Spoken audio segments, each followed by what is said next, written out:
उत्पादन फलन हमने पढ़ा। इसके उत्पादन फलन के अंदर हमने इसके जो उत्पादन फलन होगा इसमें भी कुल उत्पादन होगा, सीमांत उत्पादन होगा और एक औसत उत्पादन भी होगा। तो देखो मैंने उपयुक्त चित्र के साथ सारणी बना रखी है। सारणी में दिखा रखा मैंने उत्पादन के दो साधन लिए मैंने, श्रम और पूंजी। श्रम और पूंजी, पूंजी को हमने कांस्टेंट माना और पूंजी को और श्रम को हमने क्या माना, परिवर्तनशील माना।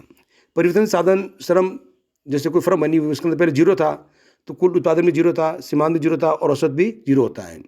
जब मैंने एक लेबर लगाया, एक श्रमिक लगाया तो उसके उत्पादन हुआ 5, कुल 5 इकाई हुआ और सीमांत भी 5 ही होगा और उसका औसत क्या हो जाएगा, औसत भी जब 2 हो गई, 1 और 2 इकाई तो 5 पॉइंट, तो इसका भी वो भी 1 ही होगा, 5 पॉइंट उसका भी 5 होगा, ए भी 5 होगा। तो इसको स्पष्ट देखिए थोड़ा सा।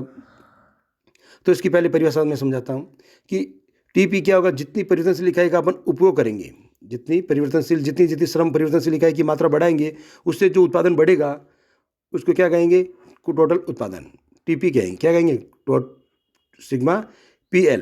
परिवर्तनशील साधन जितनी मात्रा बढ़ाएंगे जिससे कुल प्रोडक्शन बढ़ेगा उसका योग करेंगे, वो क्या कहलाएगा, टोटल उत्पादन कहलाएगा, टीपी कहलाएगा। जो वक्र में दिखा रखा है, पहले ए बिंदु तक तेज बढ़ता है, फिर धीरे गति से बढ़ता है सी तक, फिर थोड़ा और धीरे बढ़ता है, ए बिंदु पर स्थिर हो जाता है, उसके बाद गिरना शुरू हो जाता है। ये टीपी वक्र दिखाया गया है, टीपी वक्र दिखाया गया है।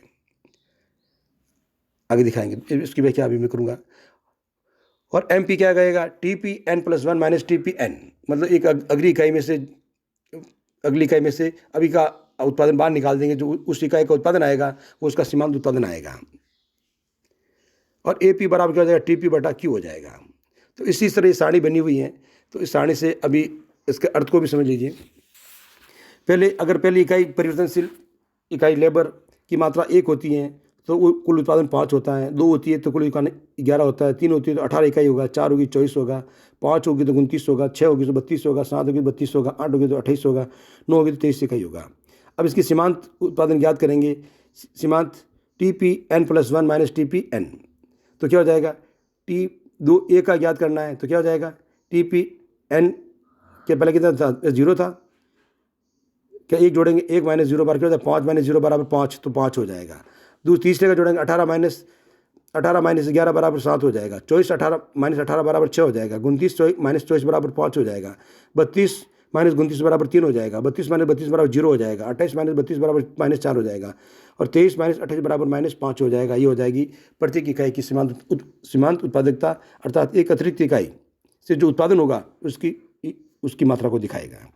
औसत उत्पादन का वही फॉर्मूला है, टीपी बटा क्यू। तो कुल उत्पादन हुआ हमारा 5, 0 में 0 का भाग दिया 0 आ जाएगा, 5 में 1 का भाग दिया 5 आ गया, 11 में 2 का भाग दिया 5.5 आ गया, 18 में 3 का भाग दिया 6 आ गया, 24 में 4 का भाग दिया 6 आ गया। हाँ ठीक है, 29 में 5 का भाग दिया 5.8 आ गया, 32 में 6 का भाग दिया 5.3 आ गया, 32 में 7 का भाग दिया 4.6 आ गया और 8 में 28 का भाग दिया, नहीं 28 में 8 का भाग दिया 5.3 आ गया, 23 में 9 का भाग दिया 2.6 आ गया। तो उस प्रकार ये टेबल बन जाती है। इस टेबल से जो डायग्राम बने उसको थोड़ा समझ लीजिए। पहले टीपी वक्र देखिए। ऊपरी चित्र में हम 2 साधन लिए, श्रम और पूंजी। श्रम और पूंजी, पूंजी को हमने स्थिर माना, श्रम को परिवर्तन माना। क्या माना, परिवर्तन माना। जो परिवर्तनशील साधन की मात्रा बढ़ाई हमने 0 से 1 2 3 4, तो पहले क्या कुल उत्पादन वक्र बढ़ता है तो उसकी मात्रा दिखाया गया है। तो वो कह रहा है कि ओ से एफ तक कुल उत्पत्ति की मात्रा क्या होती है, एकदम तीव्र गति से बढ़ती है। फिर ओ से डी तक कुल उत्पत्ति की मात्रा कैसी था, धीमी गति से बढ़ती है। और फिर उसके बाद बी तक कुल उत्पत्ति की मात्रा ए बी तक पहुंच जाती है, बहुत धीरे गति से बढ़ती है। अब इस आकृति को थोड़ा देखिए आप, टीपी वक्र की आकृति पर ध्यान देंगे तो अपन देखेंगे कि वक्र शुरू में बढ़ता है तीव्र गति से, ए बिंदु तक बहुत तीव्र गति से बढ़ता है, इसके बाद घटती हुई दर से बढ़ता है और आगे चलकर ए बिंदु पर पहुंचने क्या हो जाता है, ई बिंदु पर पहुंचकर टीपी क्या वक्र की आकृति बदल जाती है और ई बिंदु पर क्या हो जाएगा, धीमी गति से बढ़ेगा, स्रोत बिंदु आ जाएगा। इसका उसको इन्फ्लेक्शन, पॉइंट ऑफ इन्फ्लेक्शन कहते हैं, मोड़ का बिंदु भी कहते हैं।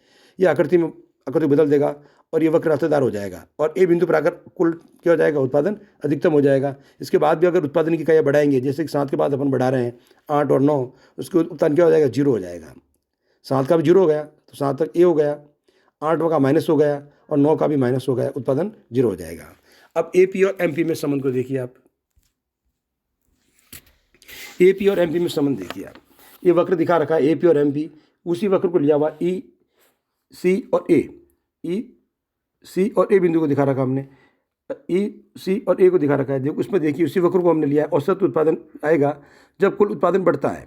ए पी और एम पी में संबंध सुनिश्चित करता है। जो औसत उत्पादन बढ़ता है, ए पी बढ़ता है, सी बिंदु तक तीव्र गति से बढ़ता है, तो एम पी क्या होता है साहब, एम पी इसके ऊपर होता है, अर्थात एम पी उससे अधिक गति से बढ़ता है। सीमांत उत्पत्ति उससे क्या बिंदु पर बढ़ती है। जब ए पी अधिकतम हो जाता है, ए पी को काटता हुआ सीमांत उत्पादन नीचे की ओर गिरता है। सीमांत उत्पादन ए पी यानी औसत अधिकतम बिंदु को काटता हुआ, यानी सी बिंदु हमारे यहाँ पर औसत, उसमें भी सी दिखा रखा अधिकतम, जिस समय सी हो जाती है, सी क्या हो जाती है, अधिकतम हो जाती है औसत, तो उसको काटता हुआ नीचे की ओर गिरता है। और जब श्रम की मात्रा जब आंध्र में श्रम की मात्रा ओ भी हो जाती है, तो उस समय एम पी क्या हो जाता है, शून्य हो जाता है। क्या हो जाता है, शून्य। बिंदु संख्या 7 पर श्रम की इकाई संख्या 7 पर क्या हो जाएगा, सीमांत उत्पादन शून्य हो जाएगा, शून्य हो जाएगा। और इसके आगे हो जाएगा, ऋणात्मक हो जाएगा। इसको हम 3 भागों में बांट सकते हैं। पहला पॉइंट, ए से सी तक बिंदु को, सी बिंदु और सी के बाद वाले बिंदु। सी वाले बिंदु से पहले एम पी अधिक होती है ए पी से, एम पी अधिक होती है ए पी से, अर्थात एम पी वक्र ऊपर होगा, ए पी वक्र नीचे होगा। सी बिंदु पर, सी बिंदु औसत ए पी के अधिकतम बिंदु को काटता हुआ एम पी वक्र नीचे की ओर जाएगा, सी बिंदु कहलाएगा, उसको साम्य बिंदु भी कह सकते हैं। सी बिंदु के बाद एम पी गिरती हुई होती है और ए पी गिरती हुई होती है, परंतु उससे अधिक होती है। ए पी कभी भी ऋणात्मक नहीं होती है, ए पी कभी भी ऋणात्मक नहीं होती है। जबकि एम पी ऋणात्मक बी बिंदु पर हो जाती है, उस समय कुल उत्पादन अधिकतम हो जाता है, अधिकतम हो जाता है। थैंक यू दोस्तों।